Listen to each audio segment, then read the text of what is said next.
Hola, mi nombre es Tiffy Rubinat. Bienvenidos al podcast de Wealth en Español.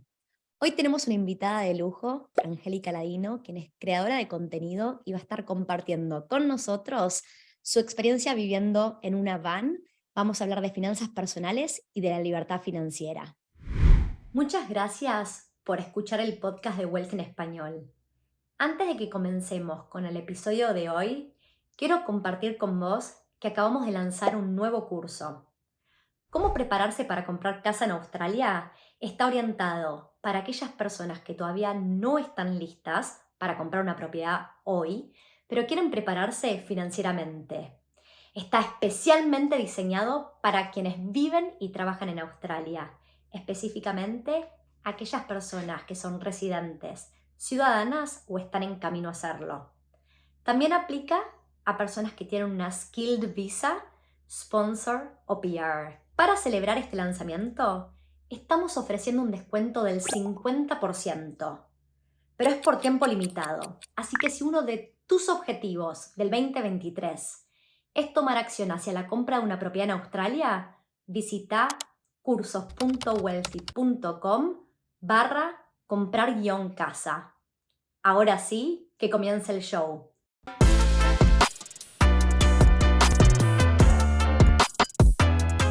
Bienvenida, Angélica, ¿cómo andás? Muy bien, muchas gracias. Gracias por la invitación. Gracias a vos por estar acá.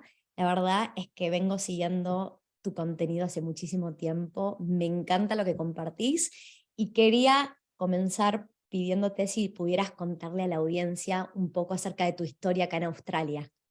Ok, gracias. Bueno, yo llevo en Australia, cumplí 7 años en enero. Yo llegué, como de pronto llegamos muchos, con visa de estudiante, sin hablar una palabra de inglés, a hacer todo mi proceso de aprender inglés y trabajar. Eh, yo en Colombia soy abogada, una carrera que eventualmente cuando se migra a Australia se sabe que va a ser de esas carreras casi imposibles de homologar. Y honestamente no tenía mucha pasión por el derecho, fue más que lo estudié porque yo era buena leyendo y escribiendo en el colegio y eso que le dicen a uno, pero no era algo así que abogada era mi pasión. Así que llegué acá, empecé con hacer esos trabajos que todos hacemos. Yo fui pastelera o panadera y también mesera. Y a punta de esos trabajos por 4 años, pues logré todo mi proceso de residencia, de quedarme acá, de pagar visas, de extender todo, hasta que eventualmente pues conocí a mi esposo y a partir de ahí muchas cosas cambiaron, que fue que empezamos a vivir en una van, que un montón de cosas como cambiaron en mi vida, pero más o menos esa es mi historia resumida. Muy buen resumen. ¿Y hace cuánto venís viviendo, ya sea de forma permanente o intermitente, en una van? 3 años. Así 3 años. que sí, justo cuando estaba empezando el COVID, que estaban cerrando todas las fronteras y todo eso, nosotros teníamos la van lista para empezar a viajar. Tuvimos la suerte que en el estado donde vivimos en Australia, Western Australia, el COVID no llegó por muchos años, así que nosotros pudimos recorrer todo el país por más de año y medio sin problemas de COVID. Y mientras todo el mundo estaba en confinamiento, pues nosotros en Australia, en la fortuna que teníamos acá, estábamos viajando por una van y yo compartía todo el proceso en redes sociales. Y como que era un entretenimiento para la gente en esas épocas de lockdown. Voy a decir qué buen timing que tuviste, ¿no? Qué suerte que Mm, pudieron estar viajando durante épocas de pandemia. sí, definitivamente. Y puedo preguntar, ¿han cubierto toda Australia en la van? Yo creo que hemos recorrido un 85% de Australia. Resulta que Australia es un país gigante. Uno no visualiza qué tan grande es Australia hasta que lo empiezas a manejar. Si se hacen cuentas, Australia es equivalente a 7 veces Colombia, o sea, 7 Colombias caben en Australia, para que se hagan idea el tamaño. Y nosotros hemos hecho todo excepto Victoria y Tasmania. Así que nos faltan 2 estados de Australia. ¿Está en el plan cercano a hacer esos estados? Sí, estamos esperando, no queremos llegar en invierno porque se sabe que son estados que generalmente son muy fríos, así que apenas pasa el invierno este año, tipo septiembre aproximadamente, empezamos a llegar allá. Qué lindo, qué buen plan. Y puedo preguntar cómo organizaste tus finanzas personales para poder vivir esta van life. Bueno, yo creo que cuando migramos, bueno, yo soy honesta, yo de tema de finanzas personales en Colombia no tenía ni idea. Mis papás siempre me enseñaron como lo que te dicen a uno, como aprende a ahorrar, como siempre ahorra, pero no te dicen cómo ahorras, no te dicen nada, no te explican nada y eso es algo que tú en el colegio no aprendes, que nadie, o sea, es algo que yo siento que a veces es un aprendizaje muy solo Mm. y de la persona si tiene las ganas de aprenderlo. Así que yo llegué a Australia y como que por primera vez, wow, tengo que pagar renta, ahorrar para el estudio, ahorrar para la visa, pagar alimentación, pagar transporte y un montón de cosas y como que te llega plata y por primera vez tienes un montón de plata porque ganas en dinero extranjero y si tú conviertes, que eso que uno hace los primeros meses es como, wow, qué montón de dinero, pero después como que va y se va y se va el dinero y tú quedas como con $20 en la cuenta. Entonces en esos primeros años tú siempre tienes que aprender a estructurarte financieramente y yo no creo que lo aprendí, yo creo que lo hice porque me tocaba, pero eventualmente ya cuando llevaba muchos años en Australia y me empezó a interesar del tema, yo conocí a mi esposo y yo siento que los australianos, no sé si es porque acá tienen una capacidad adquisitiva muy diferente, pero ellos desde joven invierten, desde joven ya saben qué quieren hacer con su plata, compran sus propiedades jóvenes y un montón de cosas que yo decía como, pero ¿cómo haces? Y él, no, pero es que tú tienes que aprender a sacar para ahorros, sacar para inversión, sacar para no sé qué, yo, pero ¿cómo se hace? Entonces, hasta ese momento en mi vida, yo diría que hace 4 años y medio fue cuando oficialmente yo empecé a entender de dinero, de finanzas y de cómo estructurarme en eso. Para irnos a vivir a una van, lo clave era tener ahorros. Nuestra meta era empezar con ahorros, trabajar, ahorrar en lo que se trabaja, seguir viajando y así. ¿Qué pasó? Yo en ese momento apenas terminaba como todo el proceso de visa de estudiante, así que los ahorros que uno puede tener en esos años cuando uno está estudiando en Australia es muy difícil, en mi opinión, porque tú estás constantemente pagando visas, pagando estudios. Así que honestamente lo que yo logré ahorrar para empezar ese viaje fueron de $3,000 a $4,000, que si alguien vive en Australia sabe que eso se puede ir fácilmente en 2 meses viajando. Así que mi esposo dijo, tú enfócate en tus redes, que es en lo que estás queriendo trabajar ahorita, o míralo como un trabajo. Yo no lo consideraba como un trabajo, sino como un hobby. Enfócate en eso. Yo voy a cubrir los gastos de nosotros en el viaje si en algún momento tus gastos se acaban, tus ahorros se acaban, que eventualmente pasó a los 2 meses. Así que mi esposo nos cubrió por 2 meses y medio con sus ahorros y eventualmente yo empecé a hacer dinero en redes. Así que no hubo mucha planeación financiera más que sobrevivir de ahorros y eventualmente yo ya empecé a monetizar en redes. Perfecto, o sea que hoy en día cuando estás viajando por Australia o por cualquier lado, cómo vos te sustentás y generás ingresos es por redes sociales, ¿verdad? Sí, nosotros tenemos alrededor de 6 fuentes de ingresos y muchos de ellos son ingresos pasivos, así que eh, es una posición muy afortunada porque yo puedo estar viajando un mes y mis videos hacen dinero por mí. Eventualmente, los, no sé, 200 videos que tengo eventualmente construyen o me generan cierto ingreso pasivo. Perfecto, buenísimo. Pero qué bueno escuchar. Primero hablaste de 6 fuentes de ingreso, está diversificado, no es uno solo, y que algunas sean pasivas, ¿no? Que no necesariamente estés teniendo que estar generando todo el tiempo nuevo contenido y nuevas cosas. Exacto, sí. Ah, claro, lo pasivo no te da para vivir muchísimo, pero eh, lo suficiente para un estilo de vida en una van donde los gastos son transporte y alimentación. Te voy a preguntar eso, cuando tienen más o menos un gasto promedio estando en la van en Australia por mes. No, es muy complejo hacerlo porque nosotros viajamos de manera que no es todos los días viajando. Mm, Nosotros hemos estado un año entero en el área de Gold Coast y Sunshine Coast, así que cuando tú no estás viajando, los gastos se reducen mucho menos y es simplemente la alimentación. Así que nuestros gastos no son gasolina cuando no viajamos más que claro. así que no tendría como presupuesto para darte. Diría que lo más costoso de este viaje son actividades recreativas. Si tú quieres Mm. hacer tours, en Australia los tours empiezan desde $200 a $600 por persona, por una hora de entretenimiento, un día, así que de pronto eso es lo más caro. Perfecto, clarísimo. ¿Y crees que se puede lograr la libertad financiera siendo relativamente joven? Bueno, yo diría que sí y no, y como respuesta de reina, depende. Yo siento que hay que ser muy realistas.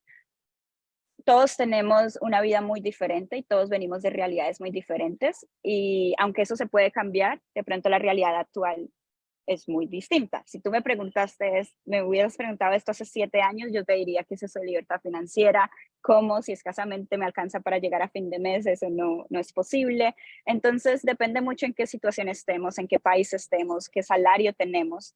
Yo digo que sí, la libertad financiera es algo que es posible alcanzar, pero hay que hacer muchos cambios internos y tienen que pasar un montón de cosas a nuestro alrededor para lograrlo.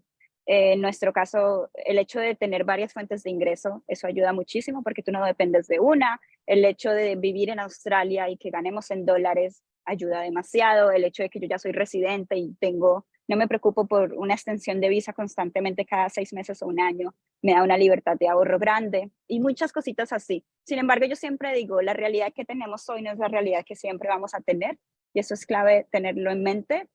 Siempre que hacemos como un balance de nuestra vida, pensamos, yo dónde estaba hace 5 años y de pronto han pasado un montón de cosas en tu vida que no es donde pensaste que ibas a estar y lograste un montón de cosas que de pronto nunca pensaste, así que no hay que limitarte a decir, no lo voy a lograr, eso es imposible, eso es para otras personas, sino mirar y decir, wow, otras personas lo están logrando, yo cómo lo puedo lograr en unos años. Dijiste montones de cosas súper importantes, ¿no? Que partiendo desde no sucede de un día para otro, es posible, pero a veces donde está parado uno tiene que hacer cambios y muchísimos esfuerzos y lucharla, porque tal cual, en 5 y en 10 años pasan muchísimas cosas. Vos mencionaste que llegaste a Australia hace 7 años, o sea, hace 5 años ya hubieras estado en Australia, pero obviamente estabas como estudiante, pagando el derecho de piso, gastando en Mm. visas y intentando de ahorrar algo, y en esos 5 años pasaron montones de cosas, y si hubieras pensado 5 años antes, estabas en Colombia, me imagino, ¿no? Sí, y hubiese sido más complejo incluso. Exactamente, y tal cual, el poder es tener la suerte de vivir en un país donde uno, a medida que va pasando de etapa, puede empezar a generar buen dinero en una moneda fuerte y poder Ujú. tener un excedente para ahorrar, invertir y todo lo que acabas de mencionar, es totalmente de acuerdo, ¿no? Y es verdad que depende de dónde está uno, se puede hacer más fácil o más difícil. Ahora, Sí.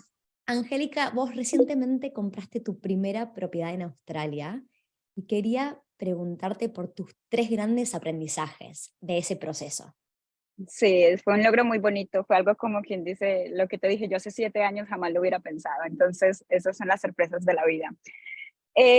Yo diría que un primer aprendizaje sería aprender a ahorrar, que esto es básico. Si tú no sabes ahorrar, conseguir una casa va a ser muy complejo. Hay que hacer muchos ajustes en la vida. Nosotros, por ejemplo, por 3 años hemos vivido en un vehículo, lo cual nos ha permitido ahorrar en renta y eso es como la razón principal por la que pudimos tener esta inversión. Pero ahorrar en muchas cosas. A veces, bueno, tú sabrás mejor y tú explicas mejor el tema de ahorro, pero si no se tiene una meta clara sobre ahorro, es muy difícil que algún día se logre una primera casa, al menos para empezar. Un segundo aprendizaje es como never give up, que no te rindas y suena cliché y todo el cuento, pero cuando nosotros intentamos hacer el proceso, que lo hicimos solos, fuimos a muchos bancos y muchos nos dijeron que no, porque yo tengo un trabajo que para ellos yo no tengo jefe y que cada mes gana muy diferente, entonces es muy difícil que un banco crea en un crédito para ti, pero se logra. Nosotros fuimos a 3 bancos hasta que eventualmente una muchacha de un banco súper querida nos confió el proceso y dijo, sí, ustedes pueden, los números son buenos y vamos por ese crédito. ¡Qué bueno! Sí, eso, mi madre. Fueron muchos meses de estrés, pero se logró. Y tercer aprendizaje, cuando yo vivía en Colombia, yo creía que tener una casa era simplemente tener un lugar para donde vivir y que la primera casa era la única casa que tú vas a tener en tu vida y que tú estás con esa casa para toda una vida. Pero entendiendo este mundo y aprendiendo sobre finanzas, inversiones y todo el cuento, tú te enteras que las casas, claro, son el lugar para vivir, pero también las casas pueden ser inversión. También la casa puede generarte a ti muchos ingresos de muchas maneras, ya sea que tú la riendas, que tú compras una y con la primera puedes lograr la segunda casa y un montón de cosas que tú te enteras en el mundo cuando aprendes sobre estas cosas. Entonces, yo creo que esos son los 3 aprendizajes que de pronto me ha dejado este proceso de comprar mi primera casa acá. Y el segundo punto, voy a resaltarlo porque muchas veces la gente no se da cuenta que uno de los grandes hitos cuando uno está queriendo comprar una propiedad es que le aprueben la hipoteca o el financiamiento a uno, ¿no? Y sin ese financiamiento uno no puede comprar. O sea que lleva mucha preparación y empujar y empujar y empujar.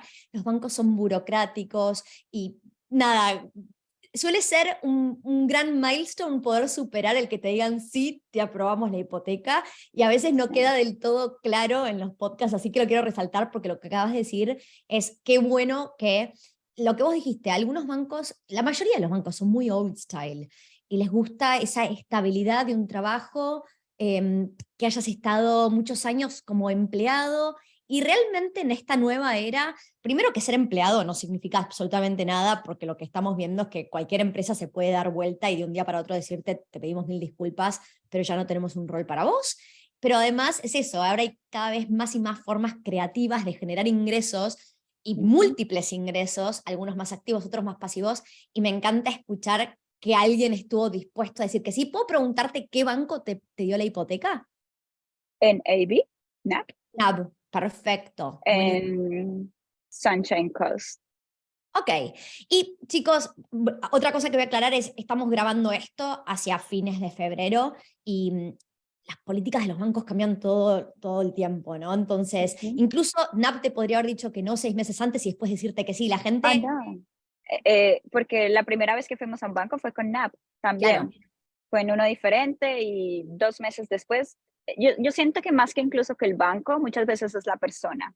Mm. Entonces, la clave, en mi opinión, si me piden sobre consejos sobre cómo lograr tu hipoteca, bueno, primero saber que sí lo puedes hacer, es decir, que los números estén claros para ti, que si tú ganas, no sé, cierta cantidad, no te vas a ir por $1 millón de crédito, porque muy posiblemente hay que ser realistas ante todo.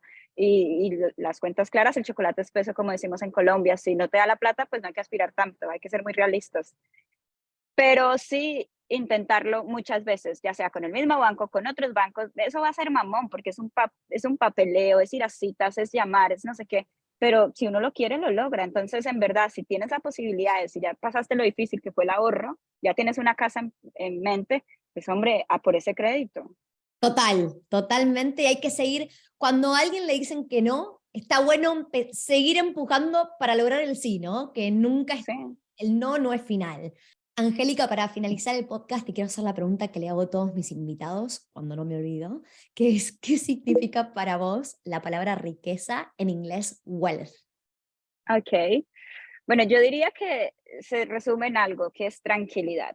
Muchas veces decimos como que la plata no da felicidad y de pronto es porque estamos creyendo que felicidad simplemente son como, no sé, cosas materiales. Entonces, claro que no da felicidad porque una cosa material no te da ese sentimiento de felicidad. Pero felicidad es más allá, felicidad es calidad de vida, felicidad es que tú estés tranquilo al fin de mes, felicidad es que alguien te invite a algo y tú tengas el tiempo y tengas los medios. Felicidad es decir, hombre, quiero darme un viaje de 3 meses y lo puedo hacer, en mi opinión. Claro, todos somos muy diferentes. Entonces, para mí el hecho de simplemente tener esa tranquilidad y esa estabilidad financiera de decir, puedo hacer cosas, trabajo por pasión y no por necesidad, puedo dedicarme a hobbies, puedo viajar cuando quiera.